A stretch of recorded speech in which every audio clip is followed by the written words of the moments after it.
Bonsoir et merci de nous ouvrir vos portes pour une rencontre poétique. Un peu de douceur dans un monde de brut. Installez-vous confortablement. Bon sabbat chez vous, saison 8 commence maintenant.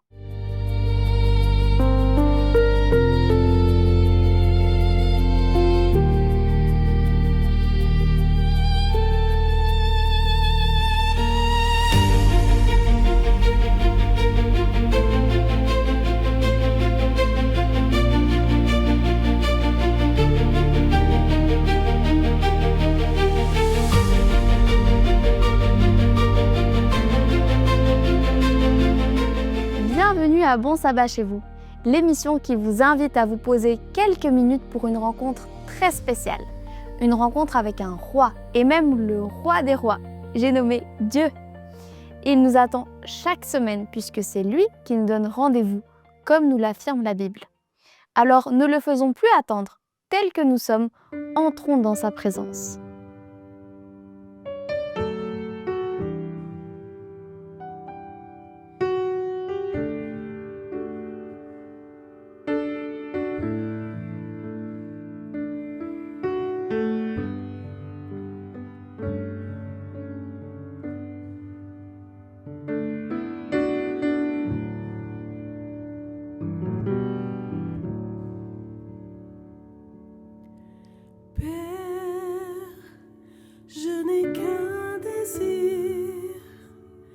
Être près de toi et sentir tes bras. Oh Père, tu as envoyé ton Fils bien-aimé pour quiconque croit. Saint-Esprit,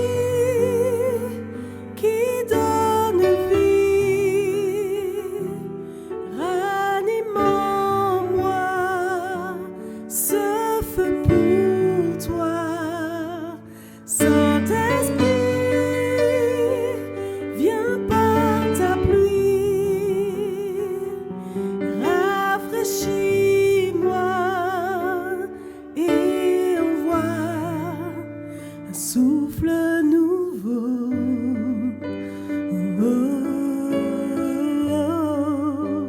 un souffle nouveau,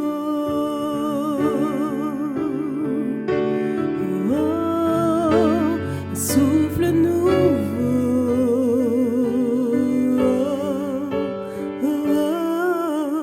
un souffle nouveau.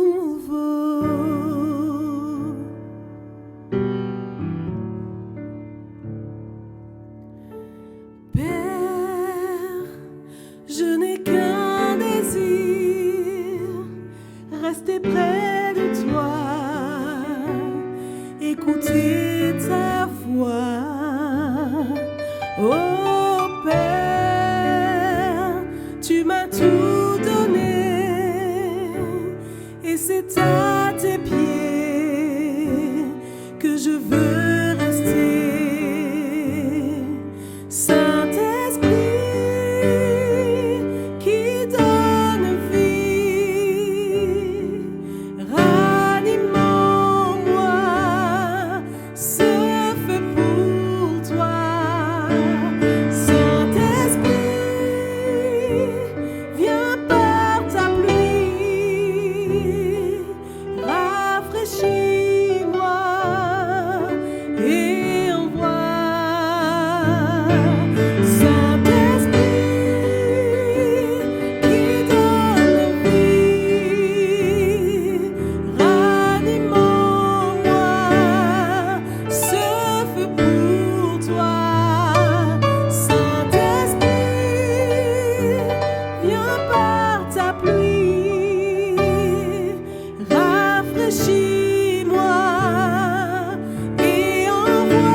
Souffle nouveau,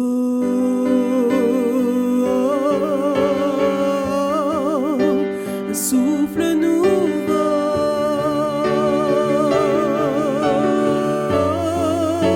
un souffle nouveau,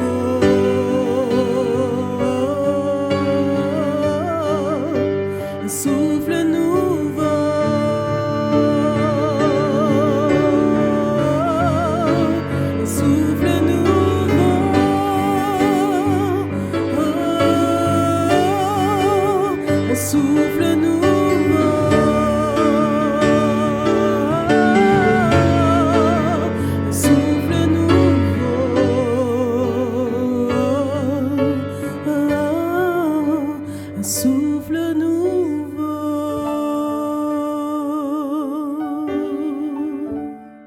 je reviens une minute sur ce que j'ai dit en introduction, parce que c'est un peu le thème du jour.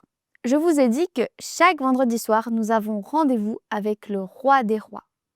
Et c'est vrai, Dieu est le roi au-dessus de tous les rois.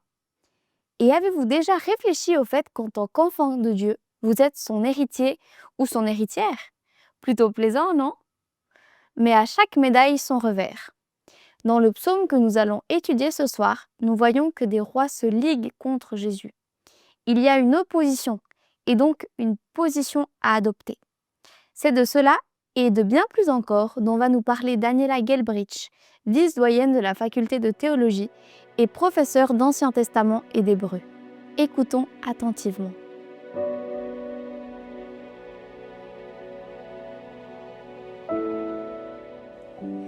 Vous vous intéressez à la psychologie.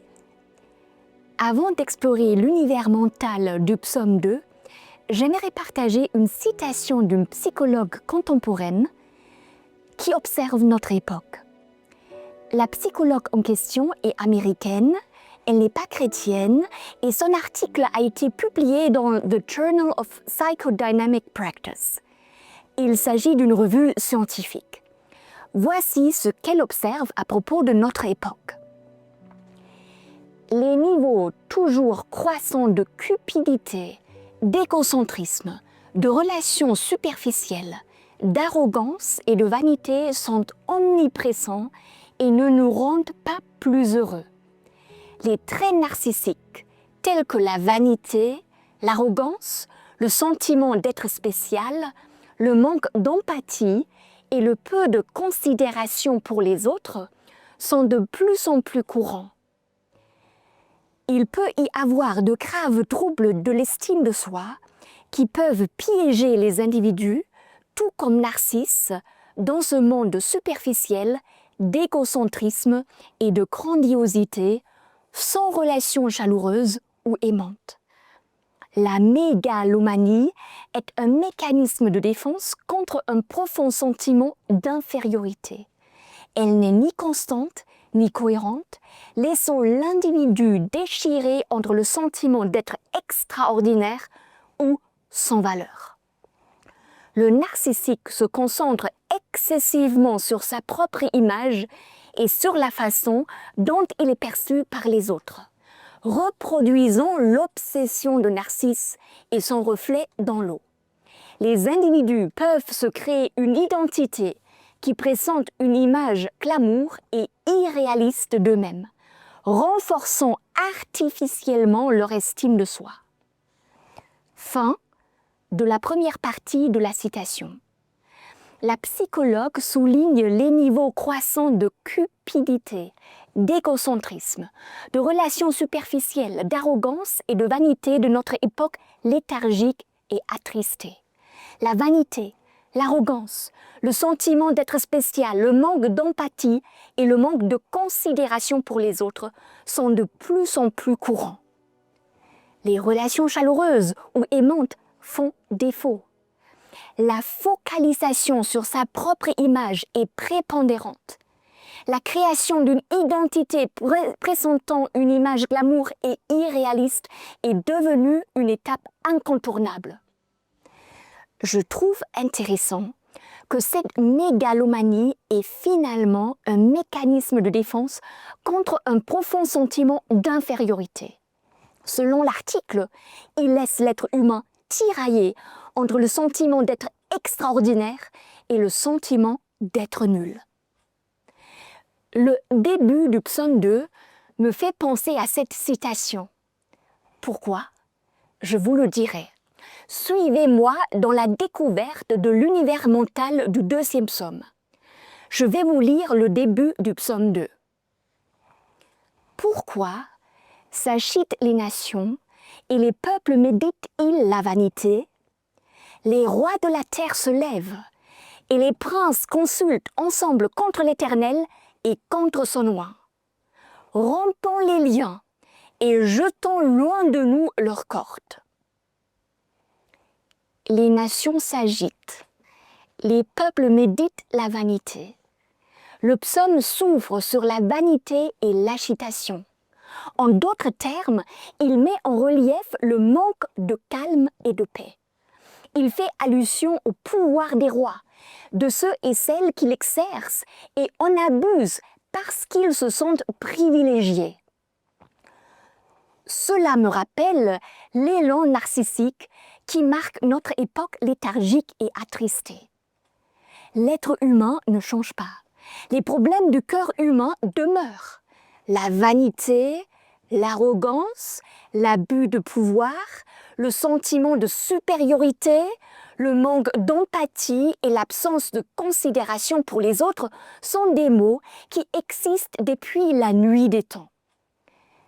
Bien sûr, le psaume en question se focalise sur autre chose. Les rois et les princes de la terre, autrement dit ceux qui détiennent le pouvoir et font souvent ce qu'ils veulent, sans avoir à rendre de compte, se lèvent et consultent pour un but précis. En fait, ils se lèvent et ils consultent contre l'Éternel et contre son oint. Apparemment, l'Éternel et son oint les dérangent. Le terme en hébreu pour le terme français « oint » est « Mashiach », Messie. Selon le psaume, l'Éternel a un Messie, un oint. Pour les rois et les princes de la terre, il pose problème. Ces rois et princes souhaitent en effet rendre tout lien et toute limite qui entraverait leur soif de pouvoir. La suite du texte est étonnante. Je vous la lis. C'est lui qui habite dans les cieux se rira d'eux. Le Seigneur s'en moquera. J'imagine que le texte fait allusion à l'Éternel quand il parle de celui qui habite dans les cieux. L'Éternel ne se laisse pas intimider par l'arrogance des rois et des princes de la terre. Il est au-dessus de toutes les disputes et vanités humaines. Selon la suite du texte, il leur parlera dans sa colère et les épouvantera dans sa fureur. L'abus de pouvoir et l'exploitation des pauvres que l'on utilise à ses propres fins pour ensuite les jeter mettent l'Éternel en colère. Son cœur est empathique. Il voit ceux et celles qui sont exploités et méprisés. En fait, il se range du côté de ceux que leurs contemporains ont déclassés. Sa colère et sa fureur se dirigent contre le mal, qui détruit la vie et les relations humaines. Selon la perspective des textes bibliques, l'Éternel, le Dieu d'Israël, distingue en effet l'être humain de ses actions. Il a la grandeur d'âme de reconnaître la valeur de l'être humain. Aucun être humain ne peut être réduit à ses pensées, à ses paroles ou à ses actes. Cependant, l'Éternel ne se fera jamais complice du mal. L'arrogance et la violence détruisent la vie. Or, l'Éternel est la source de toute vie. Ce qui est intéressant, c'est que l'Éternel parle aux rois et aux princes de la terre. Il communique. Il s'adresse à leur cœur endurci par la vanité. Comment leur parle-t-il? Il dit « Moi, j'ai oint mon roi sur Sion, la montagne de ma sainteté. » Il leur parle à travers le Messie. D'ailleurs, le psaume rapporte le discours direct de l'Éternel. L'Éternel est à la recherche de tout être humain. Il désire les récupérer tous. Il est le créateur de la famille humaine.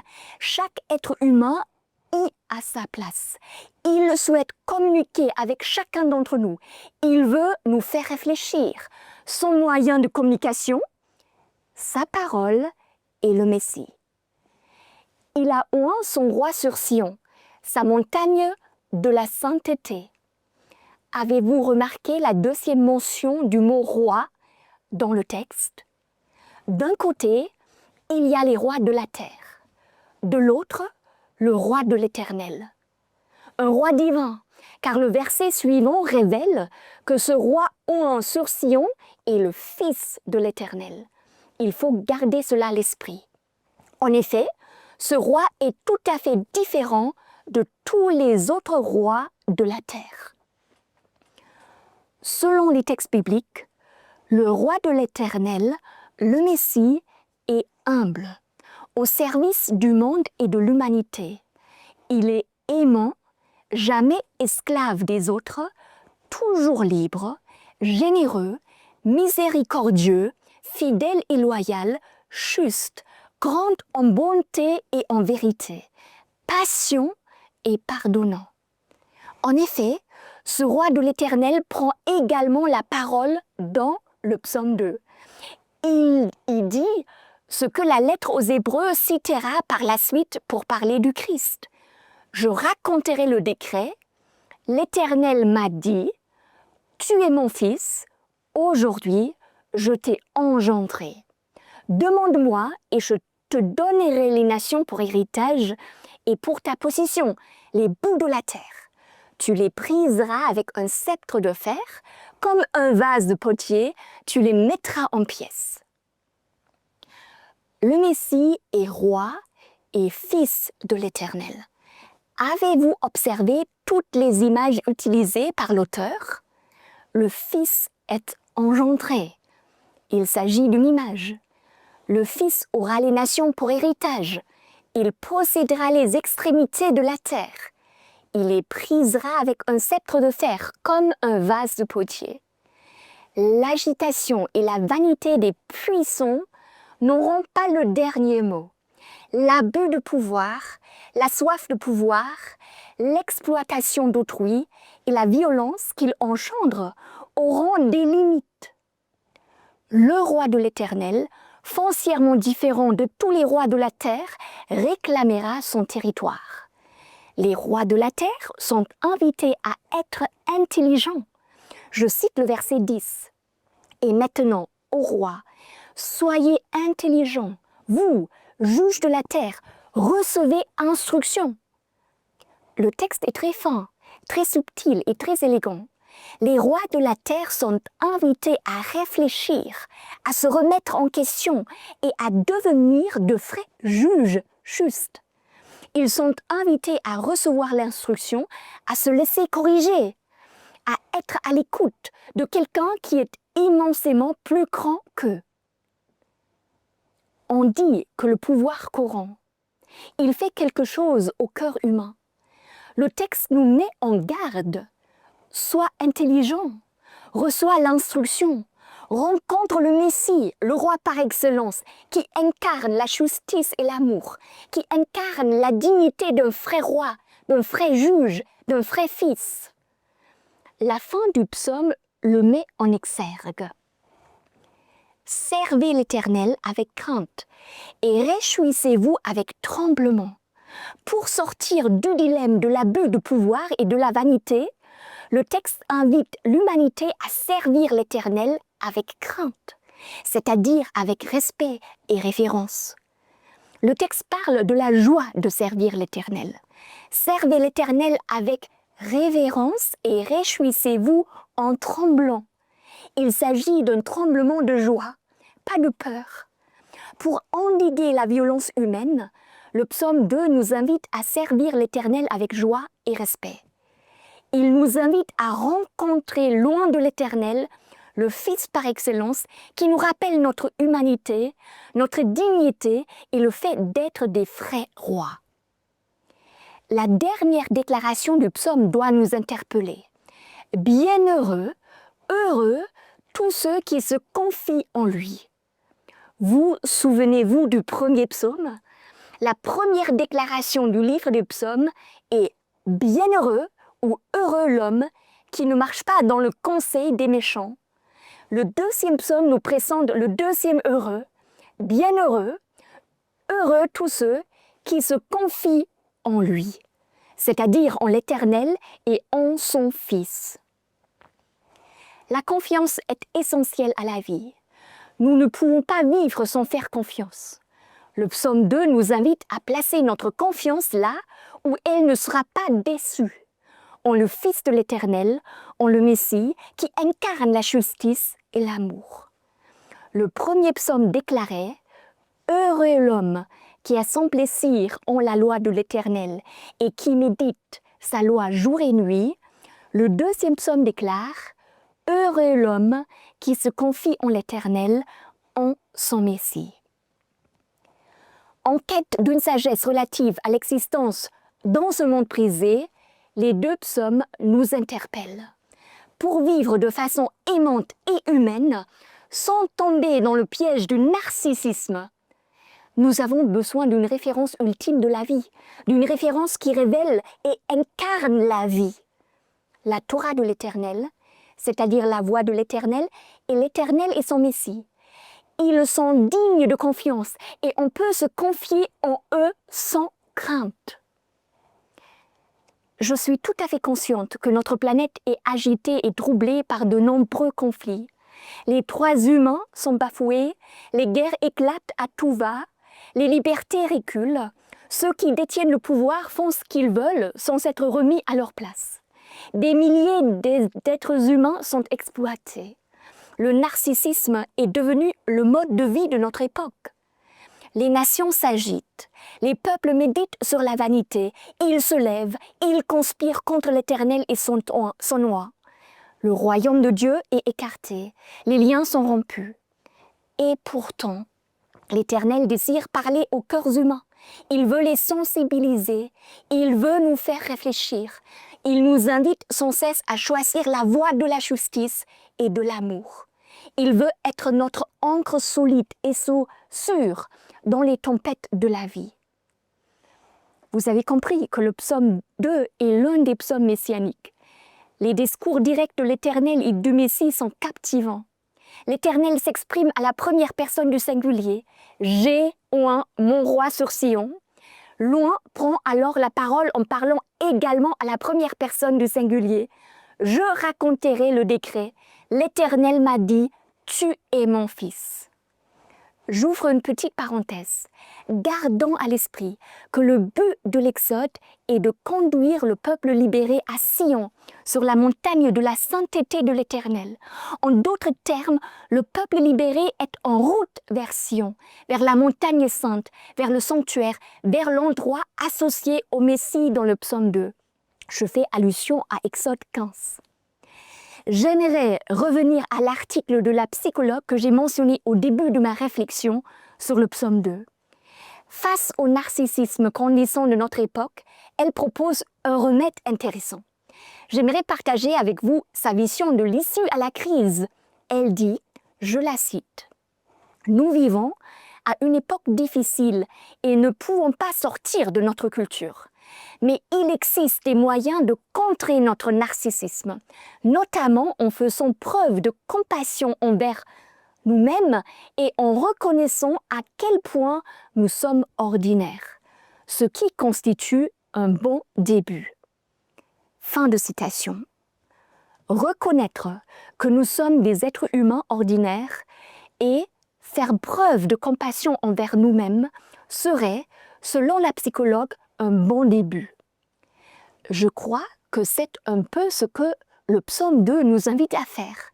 Faire preuve d'intelligence, recevoir une parole qui vient d'en haut, en toute humilité, car nous savons que nous sommes des êtres humains ordinaires, fragiles, et que nous avons besoin du Créateur, source de la vie. Selon la pensée biblique, le siège de l'intelligence se trouve dans l'oreille. Pourquoi ? Parce qu'il faut avoir écouté une parole venue d'en haut pour pouvoir se comporter comme un être humain intelligent. Dans la Bible, l'intelligence est associée au concept de la révélation. L'humanité est invitée à être à l'écoute du Créateur. Vous pensez peut-être au livre de l'Apocalypse. Il s'agit du dernier livre de la Bible. Le début de ce livre parle justement du Messie, loin de l'Éternel, qui se révèle à cette Église en se présentant et en les instruisant. Son enseignement se termine à chaque fois par la phrase suivante. Que celui qui a des oreilles écoute ce que l'Esprit dit aux assemblées. L'oreille est le siège de l'intelligence dans la Bible. Je cite la fin du livre d'Osée. Faites attention au vocabulaire utilisé. Qui est sage? Il comprendra ces choses, et intelligent, il les connaîtra. car les voies de l'Éternel sont droites et les justes y marcheront. Je recite le psaume 2. Ô roi, soyez intelligents, vous, juges de la terre, recevez instruction.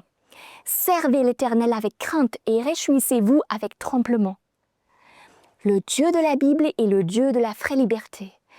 Il ne nous obligera jamais à devenir intelligents ou à recevoir son enseignement. Il nous laisse libres. Il nous invite à réfléchir.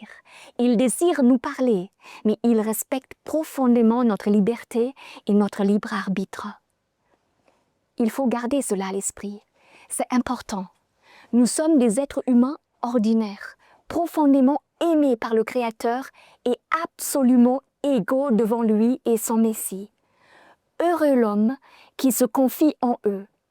J'aimerais conclure ma réflexion par une pensée du philosophe juif Abraham Heschel qui m'a profondément marquée et que je trouve très profonde. Il dit « Ce qui se passe au fond de nos vies a un effet profond sur la situation internationale. Si d'autres souffrent de la pauvreté, nous sommes menacés par le pouvoir courant, et seule l'acceptation de l'Esprit de Dieu peut sauver, empêcher le désastre, ennoblir le corps et l'âme. » Fin de citation. Digérez cette phrase. Seule l'acceptation de l'Esprit de Dieu peut sauver, empêcher le désastre, ennoblir le corps et l'âme. Heureux l'homme qui se confie en l'Éternel. Bon sabbat chez vous.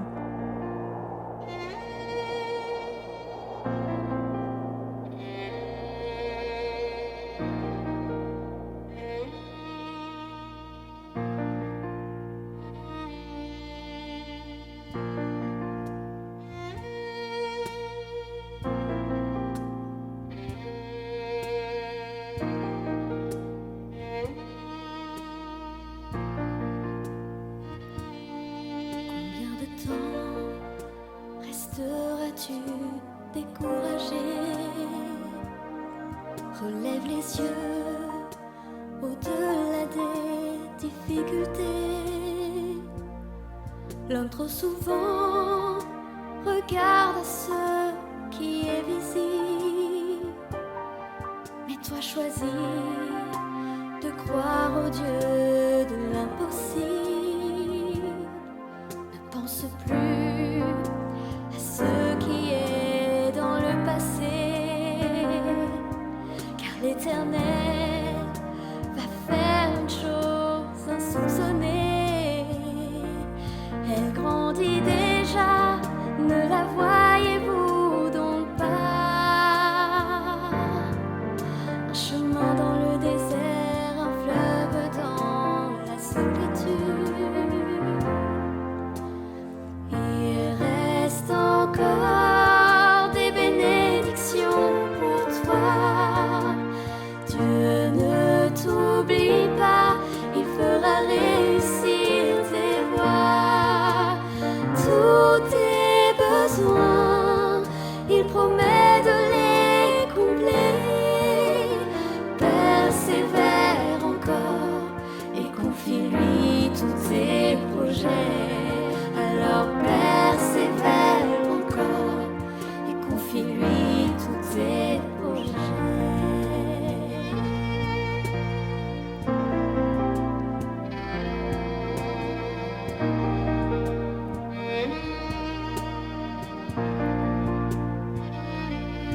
Si tu as vu l'un de tes précieux rêves périr, retrouve espoir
réussir mes voies, tous mes besoins, il promet de les combler. Je persévère encore, je lui confie tous mes projets. Alors je persévère encore, je lui confie tous mes projets. Je persévère encore, je lui confie tous mes projets.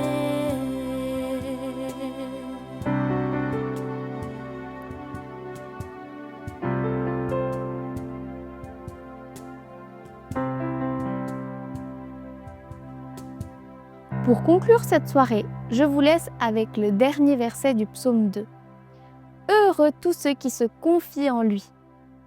Et en ce jour de sabbat, quelle que soit notre position, notre statut ou même nos choix passés, je nous souhaite de choisir Jésus, de faire confiance au Roi des Rois. Il ne nous décevra pas, c'est une promesse.